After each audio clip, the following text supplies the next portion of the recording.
मरी जे मशाक होत थाने जी पुलिस जे राजतन खिलाफ गोठो जुमू वरिया वासियुनि जो एहतजाजी मुज़ाहिरो। त 2 ॾींहं अॻु में असांजे ॻोठ मुंहिंजी बनी सां गॾु ॻोठ आहे जुमू वरिया।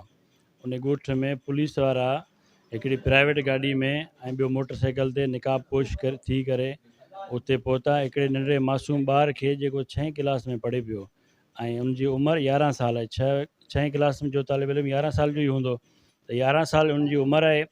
उनजे मथां पिस्टल रखी करे उनखे हिरासा करे उन खां दुकानु खोलरायो वियो।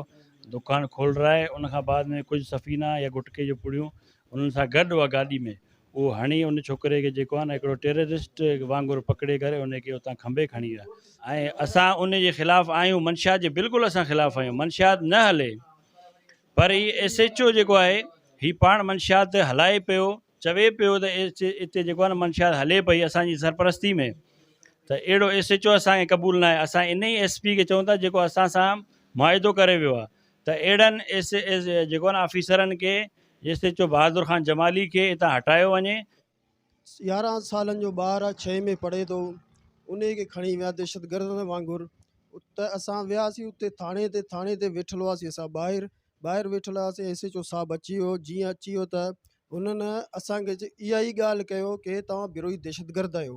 पंहिंजे सिपाहियुनि खे इहो ई ॿुधायो की इन्हनि खां तव्हां ॾिजो था छा, हीअ तव्हांखे छा कंदा आहिनि। SHO साहब को अहिड़ो को मसइलो ई कोन, तव्हां दुआ सलाम त कयो, पहिरीं असांखां पुछा त कयो किथे जा आहियो, तव्हां किथे जा कोन आहियो, इहो त असांखे पुछा त कयो। जीअं अची असांखे इहो ई ॻाल्हि कयो त तव्हां दहशतगर्द आहियो। असां SSP साहिब खे इहो मुतालबो था कयूं, टनोले वारे SSP साहिब खे, सलीम शेख खे, की हिन खे फ़ौरन हटाए वञो। माण्हू आम जेको वञे थो उनजी इज़त नथा कनि, जेके हू वाटू जेके वञनि था उन्हनि जी इज़त कई वञे थी। असांजो इहो ई मसइलो को बि कोन हो।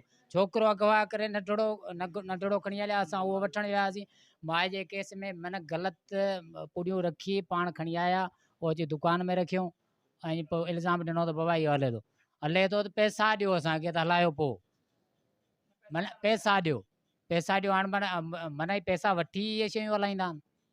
ॻोठाणनि जा तमामु वीचार ॿुधा संदुनि चवणु हो त SSP टंडोलियार खे घुर्जे त SHO मशाक होथी निज़ातियुनि जो फौरी नोटिस वरितो वञे।